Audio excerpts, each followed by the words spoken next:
من شقتي المتواضعة راح أقدم لكم البرزنتيشن مال الماجستير مال أحمد، واللي صار لنا 6 أسابيع قاعدين بالشقة بس نكتب بيها. تفضل أستاذ أحمد.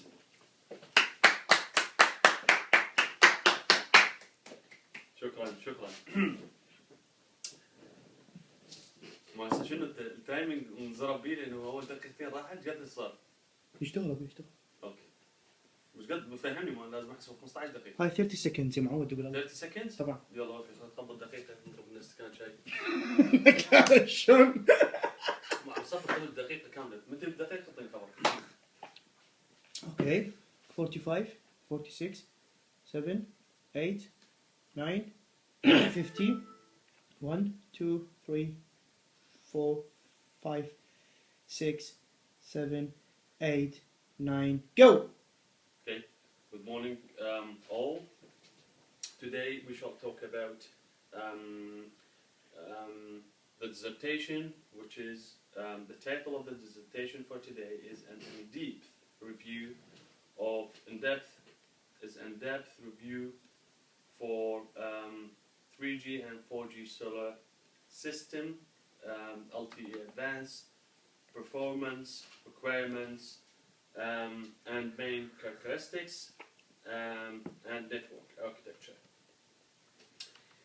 This is done by myself. My name is Ahmed Al-Dawri. I'm MSc in Electronic and Communications in Teesside University, and with the help of my supervisor, Dr. Azhar Khalil. A bit of my previous experience.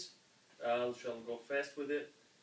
Working since 2000 as a wireless technician, in 2003 as a network engineer, field technician, switch engineer, and that's to do with the telecommunication. 2004 network technician, 2009 till time present. When it comes to certificates, I've got certified as a software engineer in 2002 and 2002.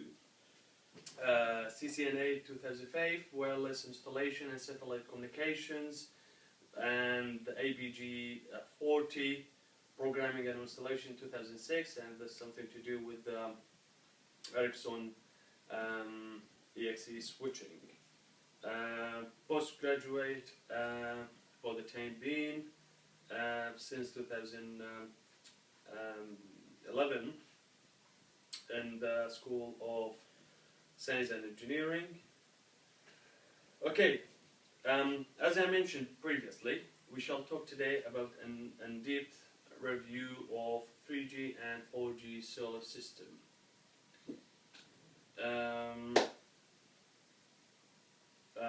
LTE, advanced performance requirements and main characteristics and network architecture. In chapter 1, we shall have a quick review on several elements, which they are the third generation system, the requirement, the advanced 3G and the 4G system, the long-term evolution system, with the requirement, and then at the end of the presentation there is a view of the 3G and 4G system and the requirement together. In chapter 2, the 3G and 4G architecture, that's the mainly what's talked about in chapter 2. The third generation, of course, architecture, which what they had with is the network core, the UMTS system, and the third generation telecommunication management network, the TMNA, the TMN, and the fourth generation architecture, of course, and again a comparison between 3G and 4G on chapter 3, which is the last part, or the last chapter, if I may say, and it is a comparison between 3G and 4G and their interface air interface and their protocols. So, before we go further and say the subject, I would like to have a quick review on the history of cellular system. So basically, back in the beginning of 1980s, the first mobile systems were found, and they used to call them the third generation or 1G, and it's basically it works as an analog system instead of the digital, which replaced them in the following generation.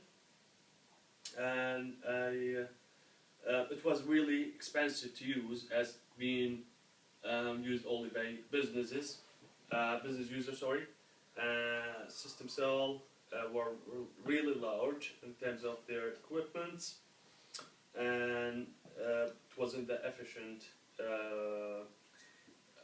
That's to do with the capacity. After a decade, by early 1990s, the introduction of the second generation, or the global system of mobile communication, which is the GSM as a shorter. It has smaller devices. The voice were more clear, and voice device or the mobile equipment were shorter, literally smaller, if I may say, and with that introduction of the second generation, more options were born, such as the SMS, which stands for Short Messages Services. After a while, in the mid of 1990s, the 2.5 system were being introduced, and with that system, the term GPRS, which is the General Packet Radio System, was born again. So it's basically just a system which is built up on the same existing second generation system.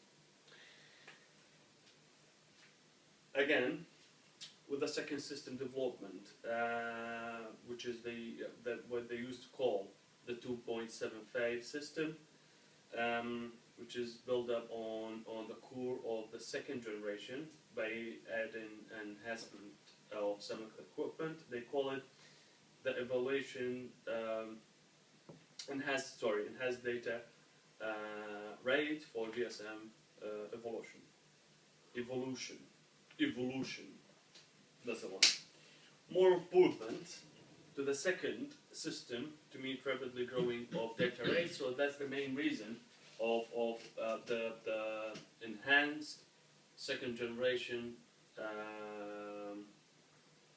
introductory.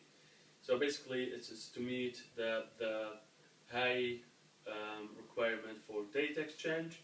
And on 2000 and back in 2000, the third generation introduced as a more powerful system with different more improvement techniques to the radio transmission and reception.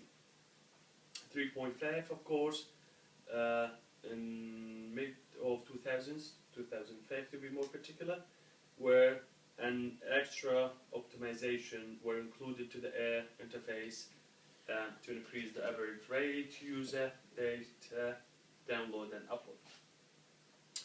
Just in case no one see smartphone before, that's how it looked like, and it's a picture of the smartphones and the smartphones. So again, before we get deep into the subject, it's something to introduce us to the smartphones and why we use them. So with the new technology of smartphones that made this world as a small village, of course, and we need to understand why exactly it's been developed so fast for the last 3 decades. And how it's worked, basically it's worked as a packet switching system No shit. يس. شو بعد؟ بيج يعني. واحد اثنين ثلاثة